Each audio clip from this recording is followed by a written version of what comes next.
கர்த்தருக்கு ஸ்தோத்திரம். கர்த்தராகிய இயேசு கிறிஸ்துவின் இன்ப நாமத்தில் இனிய வாழ்த்துக்கள். இந்த வாலிபர் நிகழ்ச்சியில் உங்களை சந்திப்பதில் மகிழ்ச்சி அடைகிறேன். அன்புள்ள நேசரேசு எனக்கெல்லாம் அவரே, 10,000 பேர்களில் சிறந்தவர்.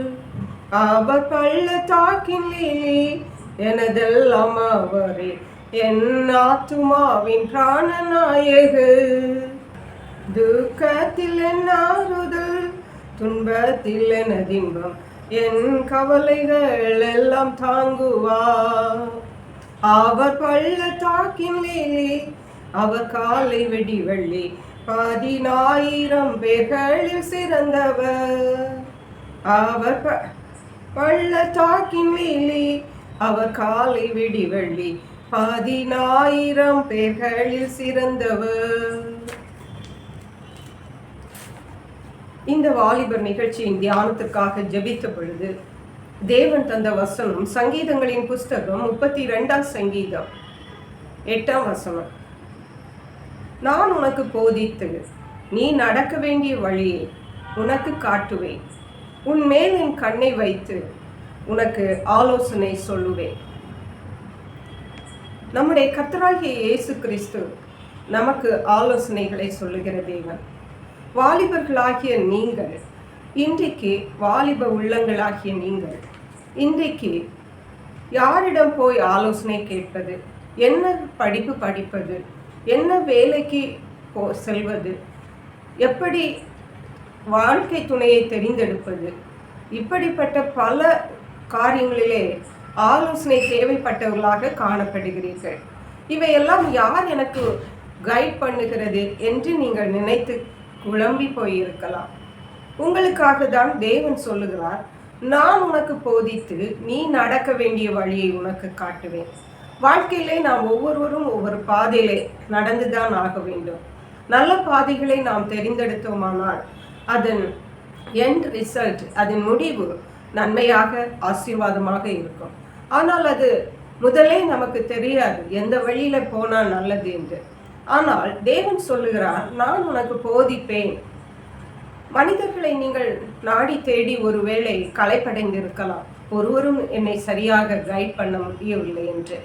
தேவன் சொல்லுகிறார், தேவனே உங்களுக்கு போதிப்பாராம். நீங்கள் நடக்க வேண்டிய வழியை அவரே உங்களுக்கு காட்டுவார். உங்கள் மேல் அவர் கண்களை வைத்து உங்களுக்கு ஆலோசனை சொல்லுவேன் என்று தேவன் சொல்லுகிறார். இவ்வளவு பெரிய தேவன் இருக்கும்போது நீங்கள் ஏன் கலங்குகிறீர்கள்? தேவனிடத்தில் வாருங்கள். அவர் உங்களுக்காக காத்திருக்கிறார். உங்களுக்கு ஆலோசனை தருவேன் என்று சொல்லுகிறார். உங்கள் மேல் கண்ணை வைத்து ஆலோசனை சொல்லுவேன் என்று சொல்லுகிறார். நீங்கள் எந்த வழியில நடக்கணுமோ அதை காட்டுவேன் என்று சொல்லுகிறார். எவ்வளவு அருமையான தேவன் பாருங்கள். தேவன் ஒரு வழியை காட்டினார் என்றால் அது முடிவு சமாதானமாக தான் இருக்கும். அது இம்மையிலும் நன்மையாக இருக்கும், அருமையிலும் நன்மையாக இருக்கும். ஹல்லேலூயா. ஏசாயா தீர்க்கதரிசியின் புஸ்தகத்திலே நாம் வாசிக்கிறோம், 9ஆம் அதிகாரம் 6ஆம் வசனத்திலே, நமக்கு ஒரு பாலகன் பிறந்தார், நமக்கு ஒரு குமாரன் கொடுக்கப்பட்டார் என்று சொல்லி அவர் ஆலோசனை கர்த்தார் என்று சொல்லப்பட்டிருக்கிறது. ஆம், பிரியமான தேவனுடைய பிள்ளைகளே, நம்முடைய தேவனுக்கு ஒரு பெயர் ஆலோசனை கர்த்தர். இந்த பெரிய தேவன் நமக்கு ஆலோசனை சொன்னால் நிச்சயமாகவே அது நன்மையாக இருக்கும், நமக்கு ஆசீர்வாதமாக இருக்கும். ஆகவே நாம் பாக்கியசாலிகள். எரேமியாவின் புஸ்தகத்திலே வாசிக்கிறோம், அவர் ஆலோசனையில் ஆச்சரியமானவர், செயலில் மகத்துவமானவர். ஹல்லேலூயா. தேவனை போல ஆச்சரியமான ஆலோசனைகளை தருவது யாராலையும் முடியாது. இந்த வானத்தின் பூமியையும் அவர் படைத்திருக்கிறார். எவ்வளவு பெரிய ஞானம், எவ்வளவு பெரிய பலம் உள்ள தேவன் நம்முடைய தேவன். இந்த தேவன் நமக்கு ஆலோசனை தந்தால் எவ்வளவு அருமையாக இருக்கும். அவர் ஆதியும் அந்தமுமா இருக்கிறார். இந்த உலக தோற்றத்துக்கு முன்னே அவர் இருக்கிறார். உலகம் முடிந்தாலும் அவர் இருப்பார். இந்த தேவனுக்கு முன்பாக வாலிப உள்ளங்களாகிய நீங்கள் ஒன்றுமில்லை, மனிதர்களாகிய நாம் ஒன்றுமே இல்லை. ஒரு வெட்டுக்கிளிக்கு தான் சமானமாய் இருப்போம் அவர் முன்பாக. அப்படிப்பட்ட பெரிய தேவன் நமக்கு ஆலோசனை தந்தால் நிச்சயமாகவே நன்மையாக காணப்படும்.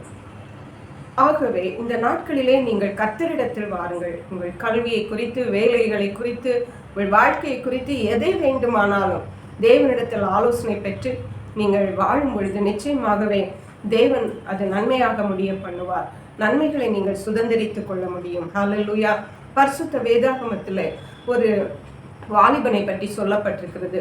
1 ராஜாக்களின் புஸ்தகம் 12ஆம் அதிகாரத்திலே, அதாவது சாலோமன் ராஜாவின் மகனாகிய ரெகொபெயாம்.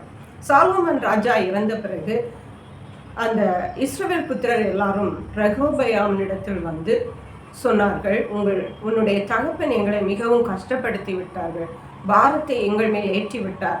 நீர் அந்த பாரத்தை எங்களை விட்டு நீக்குவீர் என்றால், உங்கள் சுமையை லகுவாக்குவீர் என்றால் நாங்கள் உம்மை சேவிப்போம் என்று. அப்பொழுது இந்த ரெகொபெயாம் சொன்னார், 3 நாள் எனக்கு கொடுங்கள், நான் ஆலோசனை பண்ணிவிட்டு வருகிறேன் என்று சொல்லி தன் தகப்பனாகிய சாலோமன் ராஜாவுடைய ஆலோசனை சபையில் இருந்த மூப்பரிடத்திலே முதலாவது ஆலோசனை பண்ணினார். அப்பொழுது அவர்கள் சொன்னார்கள், இப்பொழுது நீ அவர்களுக்கு இணங்கி நான் உங்கள் பாரத்தை லகுவாக்குவேன் என்று சொன்னால் அவர்கள் என்றைக்கும் உம்மை சேவிப்பார்கள் என்று. திரும்ப அந்த ரெகொபெயாம் அதை கேட்காமல் தன்னுடன் இருந்த வாலிபர்களிடத்தில் போய், இப்படி ஜனங்கள் கேட்கிறார்கள், என் தகப்பன் பாரத்தை சுமத்தி விட்டார், அதை லகுவாக்க வேண்டும் என்று கேட்கிறார்கள், நீங்கள் என்ன ஆலோசனை சொல்லுகிறீர்கள் என்று கேட்டார். அப்பொழுது அந்த வாலிபர்கள், நீ சொல்லு, என்னுடைய சுண்டு விரல் என் தகப்பனுடைய இடுப்பை பார்க்கலும் பருமனாயிருக்கும். என் தகப்பன் உங்களை சவுக்கினால் தண்டித்தார், நான் உங்களை தேள்களினால் தண்டிப்பேன் என்று. இப்படியாக ரெகொபெயாம் தன் அந்த மூப்பர்களுடைய ஆலோசனைகளை தள்ளிவிட்டு இந்த வாலிபர்களுடைய ஆலோசனையை ஜனங்களிடத்திலே சொன்ன பொழுது ஜனங்கள் சொன்னார்கள், நீ போய் உன் வீட்டை பார்த்துக்கொள் என்று சொல்லிவிட்டு இஸ்ரவேல் கோத்திரத்தின் 11 கோத்திரங்கள் அந்த ரெகொபெயாமை விட்டு பிரிந்து விட்டது. வேறொரு ராஜா யெரொபெயாமை அவர்களுக்கு ராஜாவாக ஏற்படுத்தி கொண்டார்கள். ரெகொபெயாம் ஒரே ஒரு கோத்திரமாகிய யூதா கோத்திரத்துக்கு ராஜாவானார். அருமையான வாலிப உள்ளங்களை, இதிலிருந்து நமக்கு என்ன தெரிகிறது என்றால், நம் வீட்டில் உள்ள பெற்றோர்கள், பெரியவர்கள், முதியவர்கள் நமக்கு நல்ல ஆலோசனைகளை சொல்ல முடியும். அவர்களுக்கு அனுபவம் இருக்கிறது. நம்முடைய பெற்றோருக்கு நம்மை பற்றி எல்லாமே அவர்களுக்கு தெரியும். அவர்கள் நம்முடைய வாழ்க்கை குறித்து ஒரு குறிக்கோள் வைத்திருப்பார்கள். அவர்கள் தேவனுடைய ஆலோசனைகளை கூட பெற்றிருப்பார்கள். இப்படியாக நம்முடைய பெற்றோர்களின் ஆலோசனைகளை நாம் கேட்கும் பொழுது நிச்சயமாகவே அது உங்களுக்கு ஆசீர்வாதமாக இருக்கும். ஹல்லேலூயா.